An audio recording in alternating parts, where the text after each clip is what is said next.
Welcome to Town Meeting Talk with Scott and Deborah. Last week, we talked about how to take your idea and turn it into a warrant article for town meeting and the three basic types of warrant article: resolutions, bylaw changes, and zoning bylaw changes. Okay, so we've made it. We've almost made it to step zero of we're like 2/3 of our way through our time, and we've made it to the idea. You've got your idea. You've had a conversation with the moderator or trusted town meeting members, and they've told you this sounds like a resolution, or this sounds like a bylaw change, or this sounds like a zoning bylaw change, or this sounds like a conversation you need to have with town staff.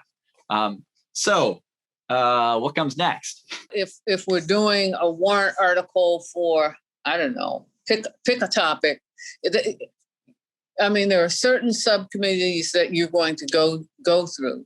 Right. And largely it's AC, but one of the things that I've noticed is that more recently, And the other AC is towns, the advisory committee. advisory committee. But now you have people, you have diversity and inclusion committee, referred to as DICKR, wanting to hold hearings because they are looking at the particular resolution or bylaw through a racial equity lens. You've got... I'll say if you've got a zoning bylaw, you've got planning, you've got a joint subcommittee of the ZBA and advisory. So yeah, there's a whole bunch of different committees you're in front of if you've got a zoning related article. So let's talk about that.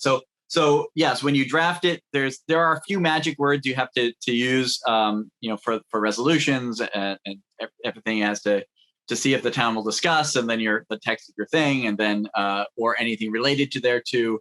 And we can talk about those magic words in the future sometime. But the basic process after that, you gather signatures. Only 10 that have to be registered voters in town. It's not a huge burden, and there are people who, like you and I, who will help you, who know town meeting members. I know 10 town meeting members in my precinct easy who can help you get signatures. You turn it in, you file an electronic copy as well, which helps keep the town from having to retype it.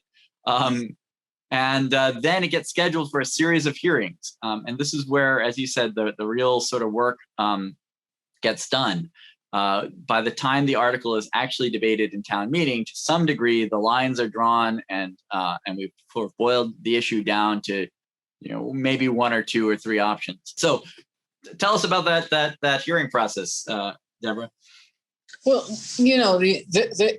the hearings process. Yeah. Actually, you get a call from the AC subcommittee. Maybe it's employment or education. Right. And again, AC is the advisory committee. They're established in state law to provide advice on fiscal matters. So anything that has to do with the town's budget. But in our town, by convention, they give a report on more or less every warrant article. And the advisory committee has subcommittees for specific topics. So that's the first call you get.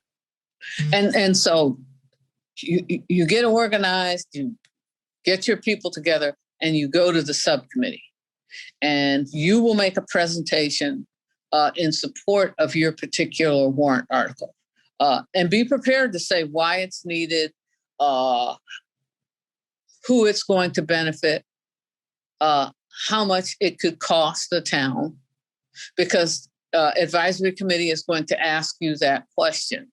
And what will it take to implement it? Is it implementable? Is there something out there that's less of a burden on the system that gets you to the same place? And so you're going to go through that subcommittee, that advisory committee subcommittee hearing. And from there, pardon me? And they may also ask you to revisit some of those initial choices. Should this be a resolution? Should this be a bylaw change? Are there clauses that? So I'll say I view this first subcommittee as it's simultaneously the most friendly and the most frightening at the same time. It is the least amount of process. Like, you're not going to have to deal with Robert's Rules of Order and knowing when to speak and all that kind of stuff. They are sitting down with you more or less to talk about your article and work through its details. But at the same time, this is the first time that your article is facing pushback of any kind. right? And so Well, maybe that not pushback, just clarification. Yeah. I mean, you're having to defend it in front of folks who've seen a lot of warrant articles. And I will say it's not.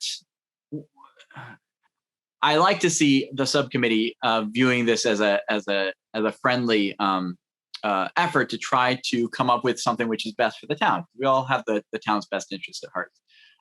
It can turn adversarial, and I'll say that's unfortunate when it does. So, but you should, I think, as a petitioner, you should be aware that it helps to compromise, right? You're not. In some cases, you can sort of bull your way through and say, this is what I wrote, and it's perfect as I wrote it, and I'm going to bring this to the floor of town meeting. And you can, in fact, do that by right. You can make the motion at town meeting, which is your original warrant article with not a word touched.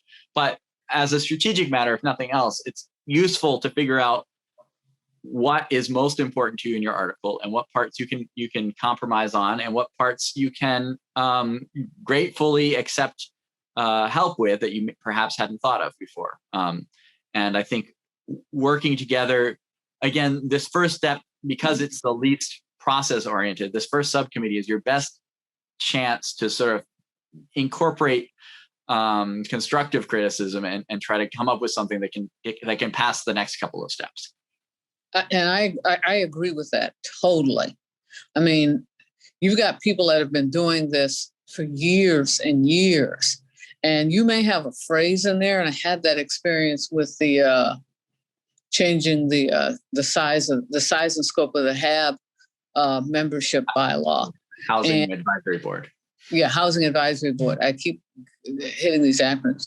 But it was interesting because during one of the hearings, somebody suggested some language. And it was like, whoa, I like that much better. And it was cleaner. And I had the same experience trying to change some language on another warrant article, and it was like, okay, and so now when I go in with two things in mind: what can I give up? What is not so important to me that I have to fall on the sword? And two, I am going to get some drafting assistance that maybe I didn't have access to before I submitted the warrant article, because you've got maybe 5 people looking at your warrant article through 5 totally different lenses. Right. And I'll say the other advice the question I sometimes get is like, they'll ask, should we do it this way or this other way? And my advice at the original drafting step is put it in both ways, because then you can talk to the advisory committee or the subcommittee at this point. And if they say they like this better, you can cut out the other way, and you're all working together. It establishes a good working relationship to say that it's not your way or the highway. You can accept it. So, like you said, be prepared to give something up, and it's a good idea to sort of think about that in advance too. The end result of this initial subcommittee is a recommendation from the subcommittee as to what they think, what they would recommend your article be, right? Which is maybe different from what you originally thought. Hopefully, you have sort of seen eye to eye, and you've got some agreement on at least part of it. And they're going to present a report to the full advisory committee some weeks later. How does that go usually, Deborah? Well, it is a very unusual process, because I'll be honest with you, I do not find it particularly a democratic process. You have 30 people, many of whom are fellow town meeting members, and some of whom are appointed by the moderator because they have some particular subject matter expertise. You're going to have maybe 10 minutes to make a presentation. And then for the next 2 or 3 hours, you're going to observe the advisory committee discuss your particular warrant article. Yeah. So I'll say one of the changes I would like to make for all moderator appointed committees, including advisory, is to be a lot more transparent about why each individual person was named. Because as you said, they've all been named because of special expertise they have. And I've learned in the back hallway after this that, oh, so-and-so is on the advisory committee because they are an expert on this obscure facet of bond law or whatever, and they saved the town $50 million, X years ago. But that's not always accessible to you as a petitioner. That's one of the things I'd like to change. So when you go in, my article has to do with X, and these are the people on the advisory committee who really know a lot about X. And that's the lens I should use when I hear them discuss. I'll also say that the current chair of the advisory committee, Mike Salmon, has been a lot more flexible in terms of involving the petitioners. I'll say back when I started bringing warrant articles, this was very much a don't speak. You're not allowed to speak unless you're spoken to example. And so you, as the petitioner, would sit in the corner with answers on your tongue to questions that they were asking in advisory. And unless you had a friendly member of the advisory committee direct the question to you, you had to bite your tongue about it. That's never a pleasant situation. But I will say it's another good example. Again, if you have transparency about who on the advisory committee knows a lot about your issue, is a good chance to talk to them in advance and let them know, because they can use this too. They can direct those questions at you. They can be your advocate on the advisory committee when they need to. But my concern is that if the ability to ask if the petitioner's ability to ask and answer questions is relegated to a friendly member of AC, that's really not structural. And you still may have instances when people are not allowed to present the best information. The best information. And I will tell you that I've been in advisory committee meetings, and I have seen people come in, members of the audience, and be shocked that they can't speak. And literally they're told your opportunity to speak was in subcommittee. Right. And so if you don't know that, then you may have one, best case, two opportunities to state your position in advance of advisory committee. And if you're talking about a town meeting, then that really limits or curtails a person's ability to participate. Yeah. So I'll say, and I think the general principle there is I'm not, and this is outside the ability of the moderator to choose. This is up to the chair of the advisory committee, but the subcommittee structure in advisory is not working as well as it could. It seems to be an inefficient use of time. And as you said, in that full meeting, for time management, if nothing else, the petitioner does not given full reign to speak. And it seems like the subcommittee should be entrusted with more of this decision, and the report by the subcommittee given more weight in the full advisory. So it's not just doing the same thing again, except with a more constraining process. I'll say the other thing that can be done is the subcommittee could be much larger, right? Right. Traditionally, the subcommittee is a strict subset of the advisory committee members, but it's hard to get good candidates for advisory because of the time requirements, right? You're going to serve on an advisory on a subcommittee. You're going to spend hours talking about the articles related to you, and you're going to be expected to be present at a full advisory committee where you're going to discuss again at length and repeating a lot of the subcommittee discussion every single warrant article on every single article on the warrant, which can be 40 articles. That's a huge time commitment, and a lot of people who are very well qualified in town and represent viewpoints which are currently absent can't afford to spend that much time. And so I'd like to see those folks involved in the subcommittee level. So, if you've got, an issue which involves the town buildings, to have architects on the subcommittee who can devote the time at the subcommittee level to the article without necessarily committing to spending time as the full advisory committee talking about all the other articles that aren't related to their area of expertise. And my hope would be that that would allow us to increase the diversity of opinions and increase the ability to staff some of these subcommittees without, you can't just add people to the 30-person full advisory committee with the process that it has, because those discussions, getting all 30 people to have their say on every article is time enough. If you extend that to 40 people to get more diversity of opinions in the room, it's interminable, right? So let me ask a question. To the extent that a warrant article has a negligible impact on the town's budget, should advisory committee be hearing and making a recommendation at all? It's a good question. I know the current chair, Mike Sandman, again, has been pushing against that and trying to encourage advisory to stay out of, to not issue a report on articles that are not fiscally related. I will say that I don't, as you mentioned, like some of the, especially the early input of the subcommittee at the subcommittee level can be about structural issues, about wording issues, about copy editing, about ways to sort of tidy up the article and make it work better. So, I'd be loath to lose that. Like, I feel like there are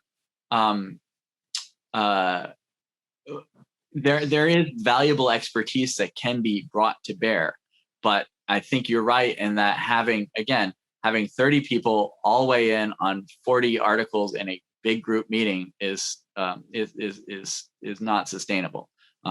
And so, maybe an intermediate standpoint is that for articles which don't involve town budget, only the subcommittee meets, and we don't have a full discussion at full advisory on that or something. Like there may be compromises that can sort of get us close to there, so we still have the expertise and hopefully the collaborative nature, which is a really tricky thing to try to cultivate. But advisory committee works best when it's working collaboratively with petitioners, and so to keep that, but lose some of the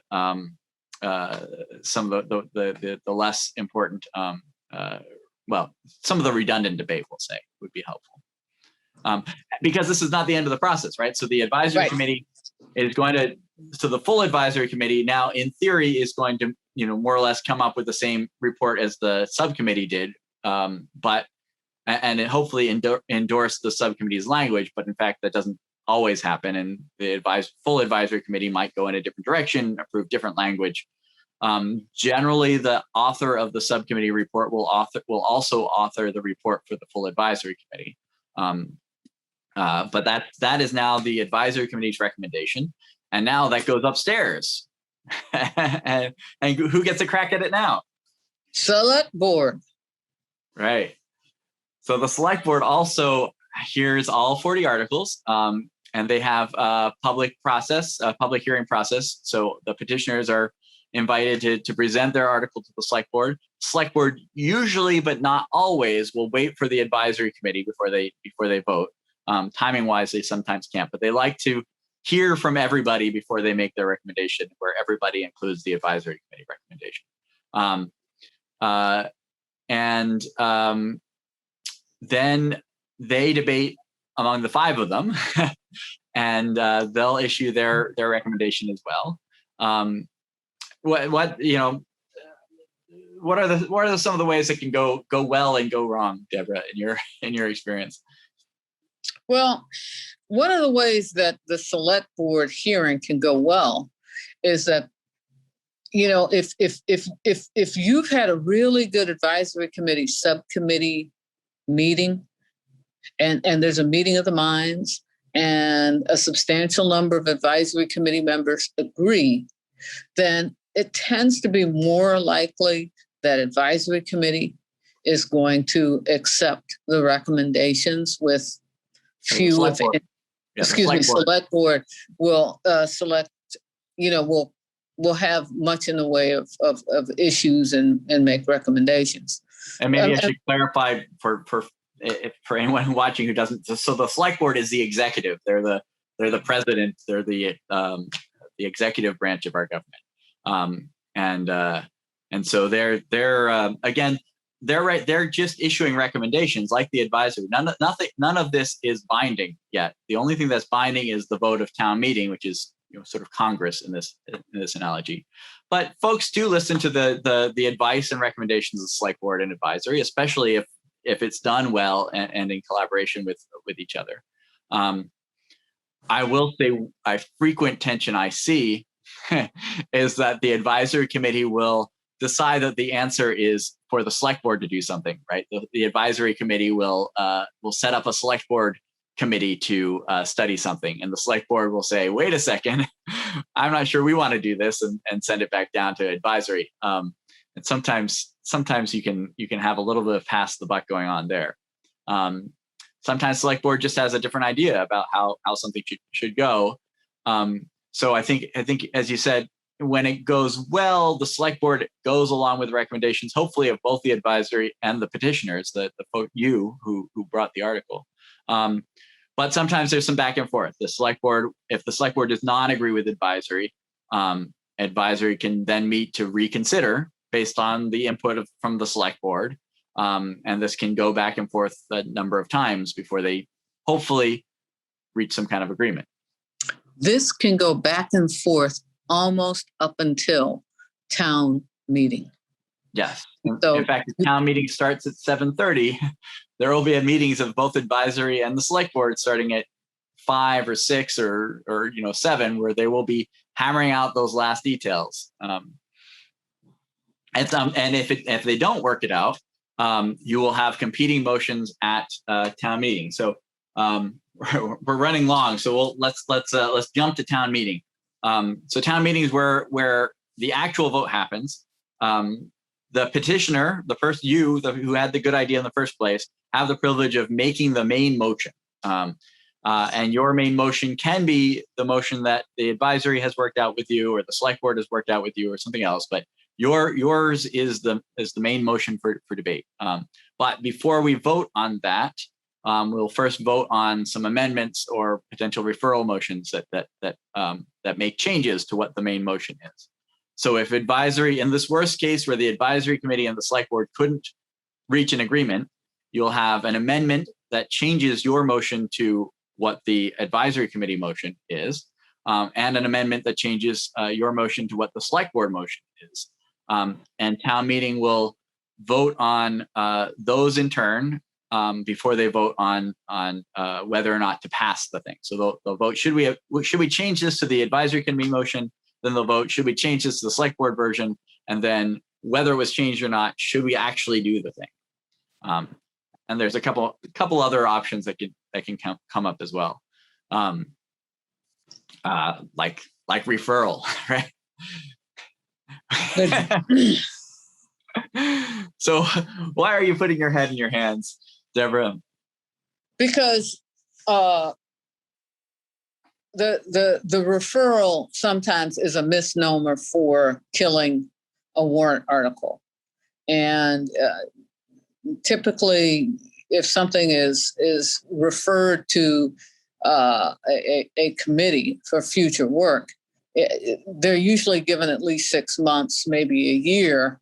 And the problem is what comes out of it. One, do they actually meet? Two, is their mission really to create and improve on the body of legislation versus just burying it?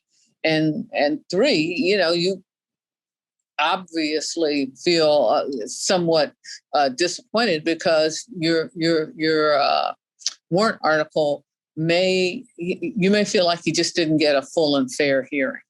Yeah. And also the membership of who is on that referral committee can sometimes be an issue. It's always a nice thing if a referral committee, if you can bring back articles saying that these new articles are endorsed by that referral committee. That's always your goal.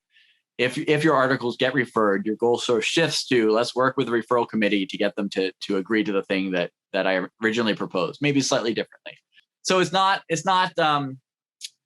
necessarily a defeat for your article to get referred, but going back to what you said originally, it certainly is a way sometimes to kill something by the back door, right? To be able to say, well, we support this, but, right? So it's a way to vote no on something without actually voting no.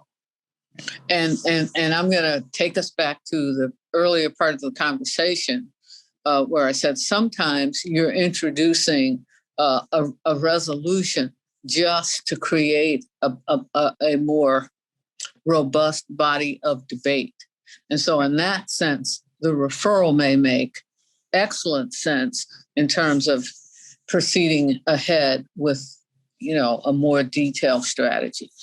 It establishes a town committee that is going to study that issue in depth. So we've got a debate on the floor of town meeting. We've got your motion. We've got a number of amendments potentially. We've got potentially a motion to refer. There's a couple of more obscure things that can happen, but those are the basic ones. And that's where we will pick it up next week, the debate on the floor of town meeting. Yeah, I'm Scott Ananian, and you're Deborah Brown. See you next time. See you next time. Bye.